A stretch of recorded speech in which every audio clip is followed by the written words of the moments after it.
Hi, I'm Kevin, And I'm Amanda. and we are serving up All that jam.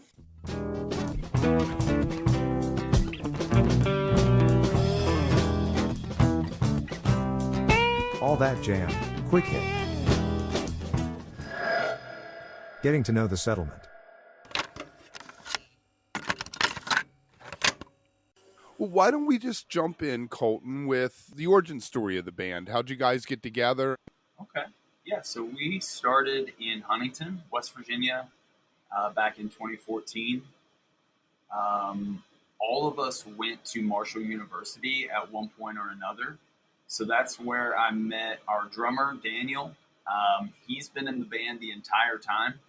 We actually started playing music together back in 2010. So we've been playing together for quite a while. And then all of the other members joined around 2018. So it's been basically the same lineup for going on about 6 years now. Right. But it's your 10th anniversary, huh? Yeah, we're coming up on it pretty quick. It will be it will be. It's a little ambiguous. It's either April or May. I know the first show we played as the Settlement was May 15th. So Roll with that. Very nice. All right, so you have 3 albums out. 2 of them are called Departures, and what is the third called? So the first record we released is a self-titled album.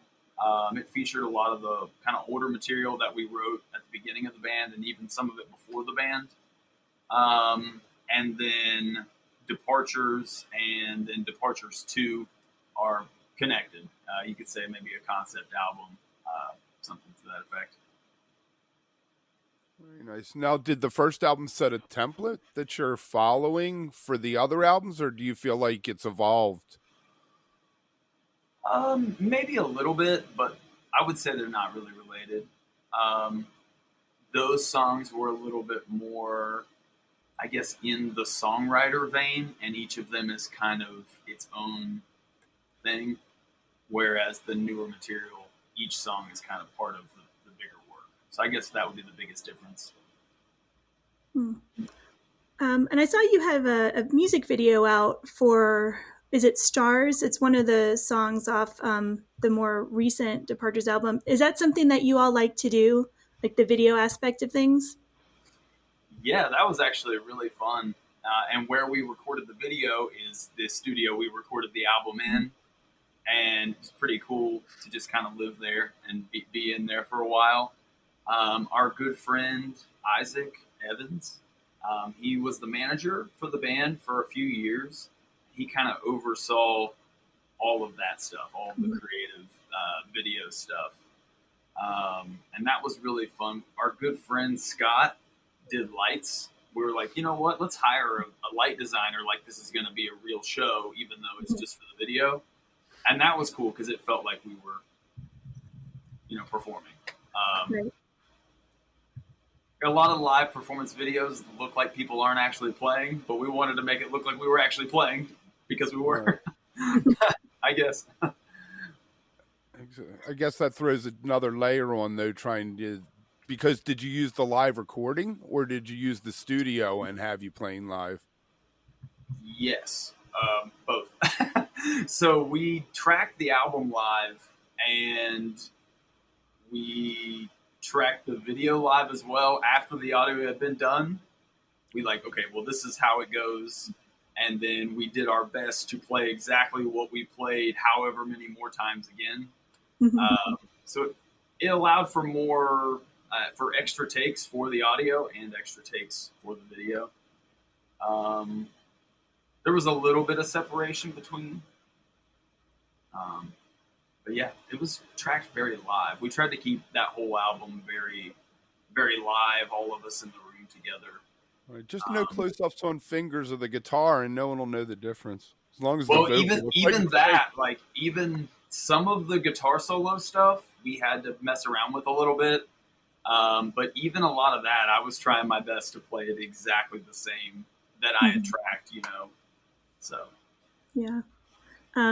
And I noticed on Bandcamp, for example, somewhat recently, within the last week, you put a release there, a live show, I think, which is great.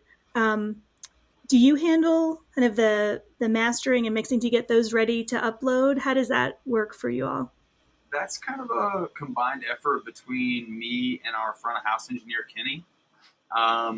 He records straight from his mixer, and handles a lot of our in-ear monitors and everything like that in addition to the front of house. So shout out to Kenny for that. And then he'll chop it up and mix it, and then I've been handling the mastering and uploading. And yeah, that's been cool too. We recorded almost every live show this past year, so we're going to be just rolling that out all year, in addition to stuff we recorded this year. But Do you find a disconnect between how you feel when you walk off stage after a show and when you listen back? yes and no. It's kind of a weird thing when you're playing a lot, especially when you do 3, 4, 5, 10 shows in a row, whatever it is. You always feel, I don't know, back and forth. You know, some night you're like, wow, that was really on fire. Some nights you're like, man, I'm not feeling it tonight. But then a lot of times when you go back and listen, especially when we're playing really heavy, I'm always shocked at like how tight it actually is. Whereas maybe that night I was like, it was kind of sloppy, or crowd was kind of whatever. But going back and listening, it's like, oh, it was actually pretty good. So, Do you write most of the music? Because I looked at some online liner notes. I think it was for, I can't remember if it was the first Departures or maybe Departures 2, and it looked like you had written and composed the songs. Is that your role, more or less?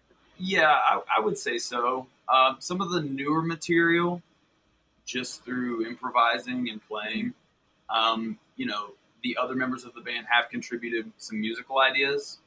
But a lot of the Departure stuff, that was kind of like my baby, I guess. Nice. Yeah, and I guess that's one of the differences between those songs and then most of our other material, is they were all very through composed. Like I really wrote all the little parts and all the little melodies and everything, whereas a lot of our other music is more open. Yeah. That's cool, though. I mean, it's nice to have that. I love bands that kind of have a mix of both. So, like, translating that then to a live show for everyone else in the band, are they kind of putting their own touches on it, maybe at a gig, or is it kind of following the path of the composed song? For sure. Yeah. Almost to the point where I'm convinced our drummers never play it the same way twice.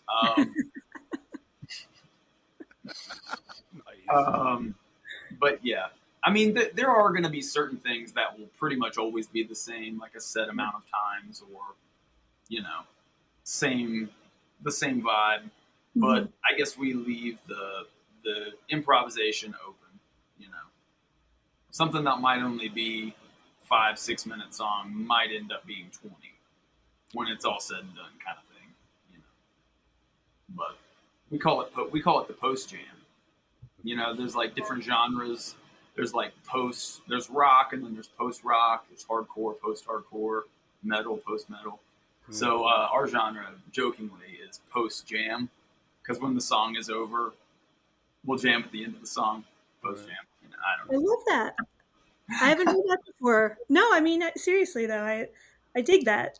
Just because it is a kind of a different way to think about, rather than the middle right of the song. You kind of get through that song, and then that's cool. I like that. It does seem like that there's a written in that jam band rule book that says you can't play songs multiple nights in a row. You also don't do jams at the end. You do them in the middle. I like it.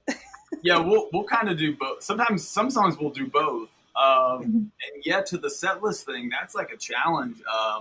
It creates a lot of fun because we're mixing it up a lot, and maybe sprinkling some covers in and stuff like that. But yeah, you look at Fish or Widespread Panic or whoever, if they're playing a 3, 4, 5 nights, they're not going to repeat each song. So how many? What's your pool of songs? What's the pool of songs you have to pull from for a set list? Like how many? Yeah. I don't even know. I don't even know what that number is. I'll be honest. Do you write the set list? Usually, yes. Usually, or I'll kind of maybe I'll write one. Like if we're playing for a weekend or something, I might write one, and then I'll kind of use well, what did we play last night to figure out what we're going to play the next night. Or I keep set list on my phone, so I'll go back and look and see what we played the last time we were there. Right. Do you have certain openers, certain closers in your mind? Yeah, there's definitely some songs that we can't even open with because it'll just completely ruin the night. So, no, but some of our music is kind of dark. We have a lot of really uplifting, positive music, but some of our music is a little dark. And there's plenty of settings where we're playing, daytime at a festival or like a daytime event where there's kids running around. Maybe we don't need to play metal, So there's plenty of music that we might save to the end of the set. Yeah. Yeah. I was like, Kevin and I have no issue with dark. we're good. Yeah. I mean, I like metal. I listen to metal. I listen to rock. And it's kind of hard for that to not come through sometimes. But like I said, don't want to be too aggressive in some settings, I guess. Sure. Well, yeah. Keeping the audience in mind. You get to a point where PG time is over and put the kids to bed. Yeah, we played. It was kind of funny. We played in Wilmington a few weeks ago, and we had played a lot of our kind of reggae songs, kind of fun.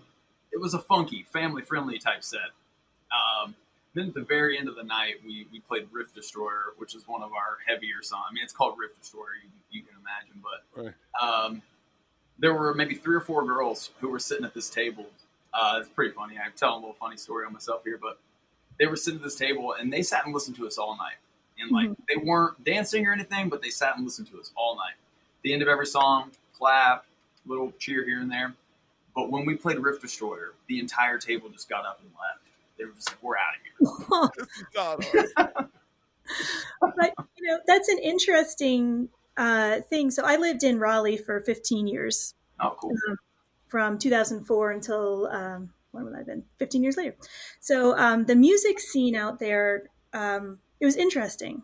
It was a little bit different. I grew up in the Northeast near New York City, so you really can't compare. You all being from West Virginia, I know you play in North Carolina a bit. I don't know. I don't know if things have changed there, but like, do you all find support for what you do? This is kind of a tough question because it's very traditional based in some ways too, Yeah, it's a mixed bag. What's interesting is kind of where in Huntington and West Virginia as a whole, there's definitely more of a country, blues rock, Americana, like kind of tinge to everything. And we have a little bit of that. And I write some country songs, and there's a little bit of that with our music, but it's not really that. So I've definitely found, and I feel like people are coming around to it more, but at first it was hard to really fit us in anywhere. Is the Naya Bingy still there? Who is it? The Naya Bingy. It used to be where Morgantown. It was like a hippie club back in the late 90s, early 2000s. I'm not familiar. The main venue in Morgantown that we've played and a lot of bands play is 123 Pleasant Street. We've had some great shows there over the year. Morgantown's a pretty cool spot. And so that's a place that is into weird music. Morgantown will go see a punk band on a Tuesday. Morgantown will, you know what I mean? And they'll support jam music. They'll support EDM, DJs, and stuff like that. And that's something that I can really say about The Loud as well, which is kind of our main venue in Huntington. It's like they book everything. And I'm surprised at what people will come out to. So I think it is getting a little bit more mixed in our region. But I've definitely noticed in North Carolina, people are just down, especially for the kind of music that we play. Playing in Greensboro, Raleigh, Wilmington area.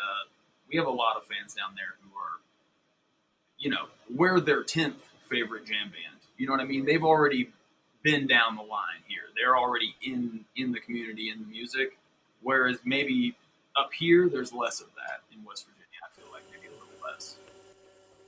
If you are enjoying All That Jam, please like and subscribe to our social media channels at All That Jam Pod on Twitter, Instagram, and Facebook, or visit our website allthatjampod.com. Make sure to sign up for our email list and tune in every week for new episodes. Also, look for full interviews on our YouTube channel. And remember, stay beautiful, but don't stay underground too long.